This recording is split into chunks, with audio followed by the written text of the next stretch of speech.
हे भक्तों, कार्तिक मास का पवित्र समय चल रहा है। हर महीना भगवान विष्णु और भगवान शिव दोनों को ही अत्यंत प्रिय है। जो व्यक्ति इस मास में दीपदान करता है, कथा सुनता है या भगवान का सिमरन करता है, उसे जीवन के सब अंधकार मिट जाते हैं। आज की कथा है अध्याय 21, शिव और जलंधर का अद्भुत युद्ध और तुलसी माता का जन्म।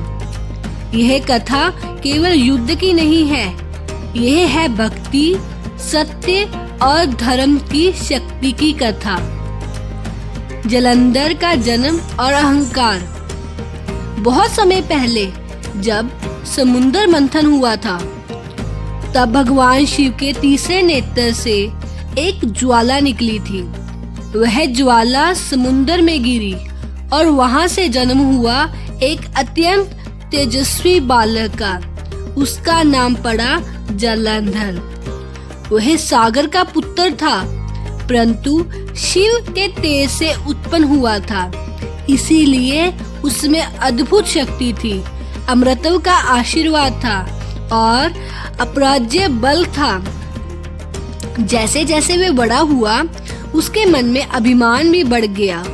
वह सोचने लगा, मैं शिव का अंश हूँ, मुझसे बड़ा कोई नहीं हो सकता, सारे लोगों पर मेरा अधिकार होना चाहिए।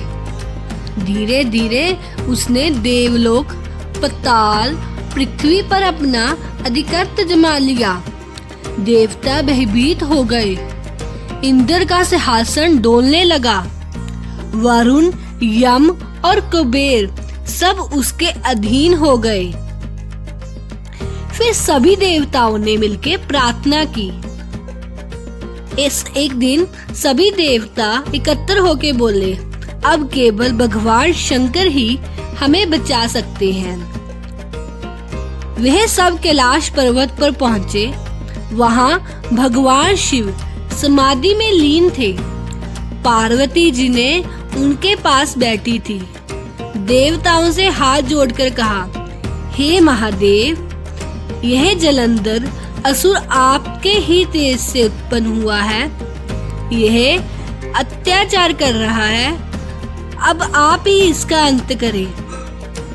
भगवान शिव ने शांत स्वर में कहा, देवताओं, कोई भी जीव जब अभिमान में अंधा हो जाता है तो वह अपना ही विनाश का कारण बनता है, परंतु जलंधर का वध तभी होगा जब उसकी शक्ति का आधार टूटेगा। देवता समझ नहीं पाए कौन सा आधार। तब शिव बोले, उसकी पत्नी वृंदा, वही उसकी रक्षा का मूल है। वृंदा की पतिव्रता का प्रतीक। भक्तों, अब सुनिए वृंदा की कथा। वही थी जलंधर की पत्नी, परंतु उसमें भी अधिक भगवान विष्णु की परम भक्त थी। वह उसकी पतिव्रता शक्ति इतनी प्रबल थी कि जब तक वह अपने पति की रक्षा का संकल्प धारण करती थी, तब तक जलंधर कोई भी अशस्त्र छू नहीं सकता था। युद्ध में देवता परास्त होते रहे, शिव जी के गण भी थक गए। यह देखकर विष्णु भगवान प्रकट हुए।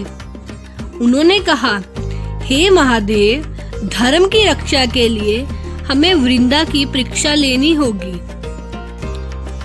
वृंदा की परीक्षा लेने के लिए विष्णु भगवान जी ने जलंधर का रूप धारण किया और वृंदा के सामने पहुंचे। वृंदा ने देखा उनका पति घायल होकर सामने पड़ा है। वे तुरंत उठी, उनके चरणों में बैठ गई और कहा, प्रभु, आप युद्ध से लौट आए, मुझे पता था आपकी रक्षा भगवान करेंगे। परंतु जैसे ही उसने ध्यान लगाया, उसे अपने योग नेत्र से सत्य दिखाई दिया। यह तो मेरा पति नहीं है, ये स्वयं भगवान विष्णु है। वह कांप उठी, आंखों में आंसू आ गए।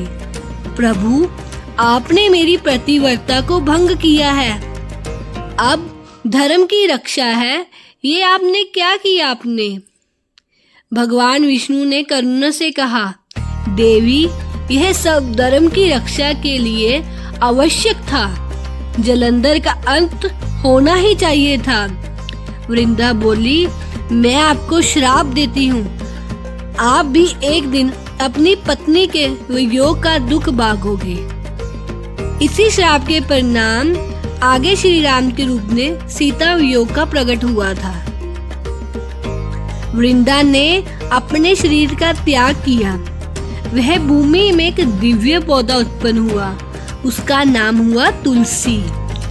भगवान विष्णु बोले, हे वृंदा, अब तू तुलसी के रूप में मुझे पूजती रहोगी तो कार्तिक मास में तुम्हारा पूजन होगा।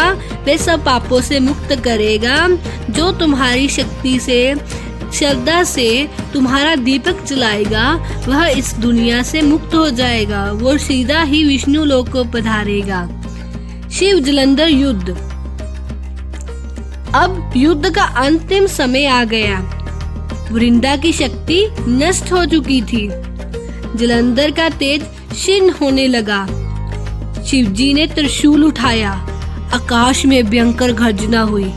धरती कांप उठी। पर्वत डोलने लगा।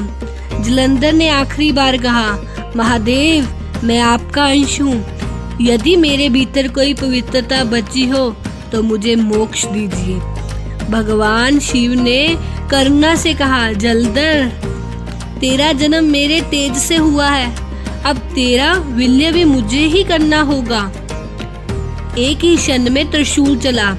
जलंधर का शरीर धराशायी हुआ और उसका तेज शिव के तेज से समा गया।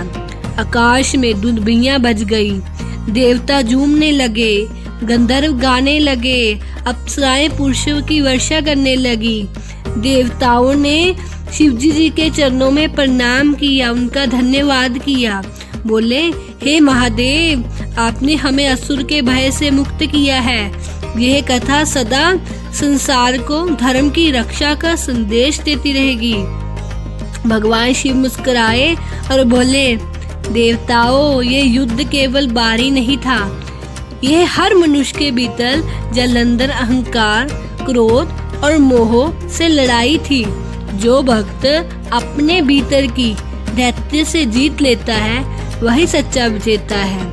हे भक्तों, ये कथा हमें सिखाती है कि अहंकार का अंत निश्चित है, चाहे वो देवता हो या असुर।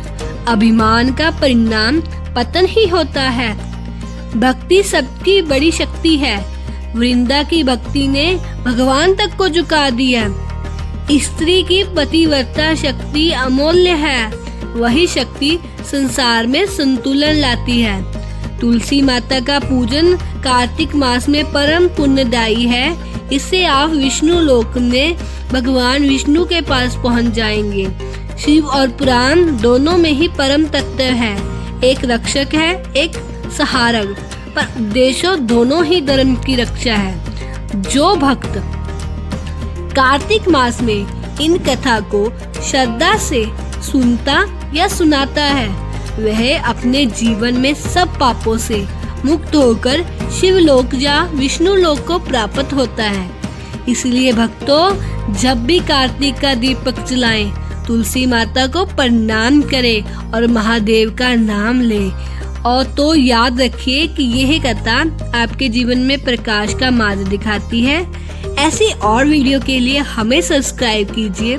अपने प्रियजनों को ये वीडियो जरूर भेजें और कमेंट बॉक्स में जय श्री राधे, जय माँ तुलसी और हर हर महादेव लिखना मत भूलें। धन्यवाद।